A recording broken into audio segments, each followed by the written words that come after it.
The Galactic Coalition fleet emerged from folded space just beyond Earth's moon, their engines humming like the breath of gods. At the helm of the armada was High Marshal Virex 9, a being of crystalline authority and 400 successful subjugations behind him. Earth was to be the 401st. Their scouts had sent back streams of images, primitive combustion vehicles, weapons that used chemical propulsion, a population obsessed with glowing screens and digital mockeries. Virex 9 considered it almost unsporting. Still, procedure had to be followed. A transmission was prepared in all 600 known diplomatic languages, layered with threats buried beneath the false velvet of diplomacy. The Coalition sent its ultimatum: surrender peacefully and be uplifted, or face eradication. The humans replied within minutes, not with a treaty or an apology, but a love-streamed panel of individuals dressed in mismatched uniforms. One man, grinning like he'd just heard the punchline to a joke, leaned into the camera and said, "Wow, did we just get invaded by the interstellar HOA?" Virex 9 tilted his head, confused. He rewatched the feed. It had to be a transmission error. Surely, this wasn't how a species responded to an overwhelming military force. Another human on the feed, a woman with her boots propped up on the console, added, "Is this for real? I mean, you guys rehearsed that monologue, right? The whole we come in peace but surrender or die routine. Classic." The Coalition's linguists verified the meaning of the phrases. There was no mistake. The humans were mocking them. Not diplomatically resisting, not bargaining. They were laughing. This wasn't fear dressed as bravado. This was honest, unfiltered amusement. One of the aliens monitoring social responses noted the Earth networks were already flooded with memes.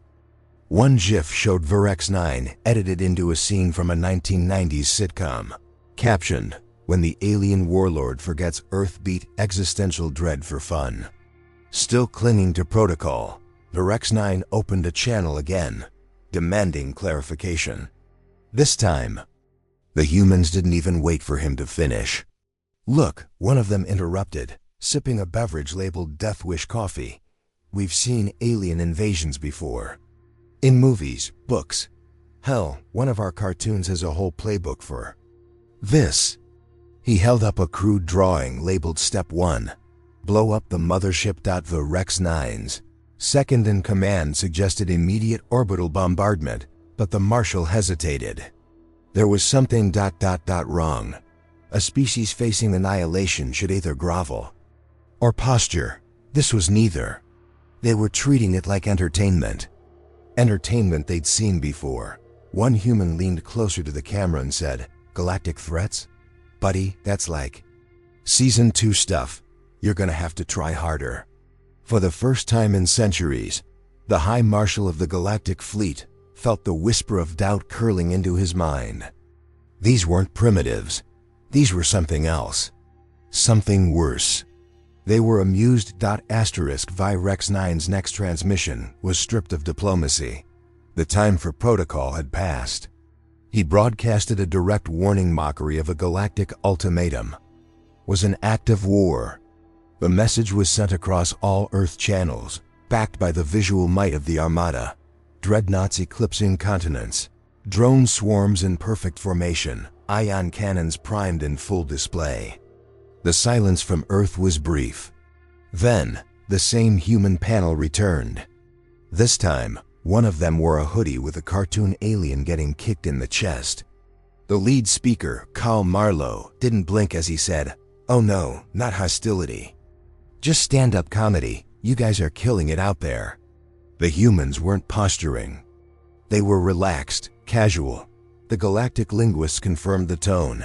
Sarcasm, humor, zero trace of fear. Even more disturbing, the humans began transmitting media-back video compilations of alien warships set to pop music, a short film titled Interstellar Clown Fiesta, and a mock documentary narrated in a fake British accent titled When Empires Overcompensate. Virex 9 watched as one of their drones began glitching. The humans had hacked it, replacing its automated speech with a looped audio of someone shouting emotional damage. In 12 languages. Sensors reported new anomalies: gravitational warps, stealth patterns, irregular data shadows. Earth, presumed pre-FTL, suddenly displayed energy signatures that shouldn't exist. One ship, previously undetected, now hovered just beyond lunar orbit. It wasn't massive, it didn't glow. It simply existed in silence, invisible to half their scanners, and impervious to the rest. The analysts warned Verex 9. Earth's planetary defenses were cloaked behind civilian satellites, some disguised as weather stations. Communications appeared decentralized, but patterns showed global synchronization through pop culture references. Orders were embedded in viral dance videos. Military intent wrapped in inside jokes. The absurdity made it impossible to track, let alone predict. Verex ordered a psychological review. Coalition Command was losing control of its own morale. Soldiers were reporting nightmares, seeing human faces in their HUDs. A pilot destroyed his own cruiser after believing it had been memmed. A non-combat vessel suffered internal collapse when an Earth-broadcasted Rickroll loop infected its navigational AI, causing a recursive logic crash. Meanwhile, Earth's media outlets announced, "Alien arrival. Galactic tryhards demand applause. Get ratioed." Hashtag campaigns started trending across their networks. Hashtag welcome to the clown fleet. Hashtag don't invade as we bite. And hashtag galaxy can single quotes T, take a joke. Still.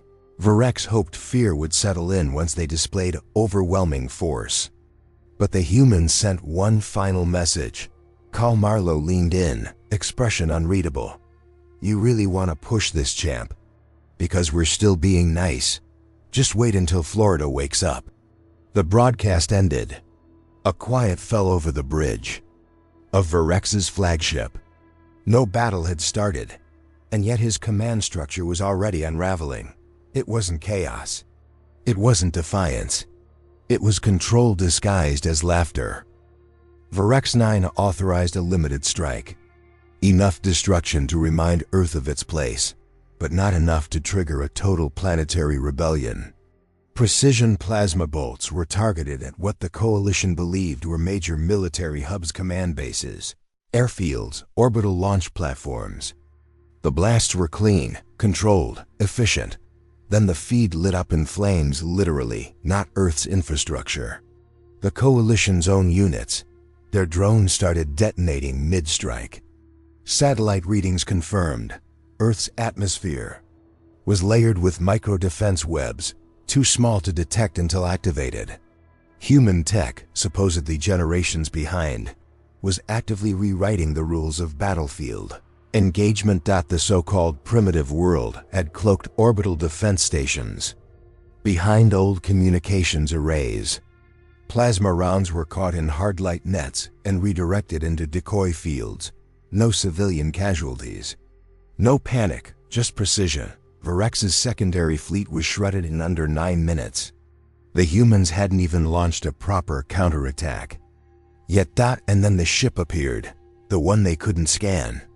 It moved without propulsion trails, without heat signatures, without sound. It hovered just above the stratosphere and opened what Coalition observers thought was a cargo hatch. Instead, the vessel folded space around itself, weaponizing gravity, tearing apart a dreadnought with no visible energy output. 1 second the cruiser existed. The next it folded in on itself like collapsing paper, its screen lost in the silence of vacuum. Marlowe's voice returned on a secure frequency, uninvited. "That was a warning shot. Our turn?" Verex ordered full fleet engagement. All cruisers advanced. Drone waves surged. Earth finally responded once again, not with power, with absurdity. Dozens of alien ships received false data streams.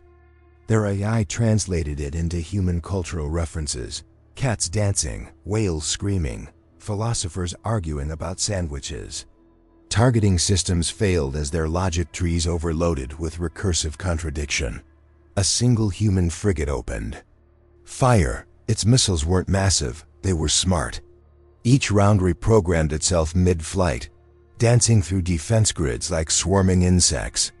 One missile broke formation and played Beethoven's Fifth before smashing into a shield array. Within 15 minutes, half of Virex's outer fleet was gone. Not disabled gone, no wreckage, no signals, just silence. The dreadnought Harmonious Purge sent out a distress call just before vanishing. Its final message? They're laughing. Why are they laughing? Earth's communications opened up to the galaxy. Civilian streams, not military. A man in a unicorn onesie performed a stand-up routine about how not to conquer Earth in 10 easy steps. The feed was viewed by over 30 trillion beings across the galaxy in 1 hour. Virex attempted retreat. New warp coordinates were sent, but the human ship was already there, blocking the exit vector. They had cracked warp signatures. A voice returned once more, casual, as if discussing weekend plans. You came to our doorstep uninvited, made threats, and shot first. Now you get to see what happens when Earth stops laughing. The channel cut. In that moment, Virex finally understood this wasn't just a war.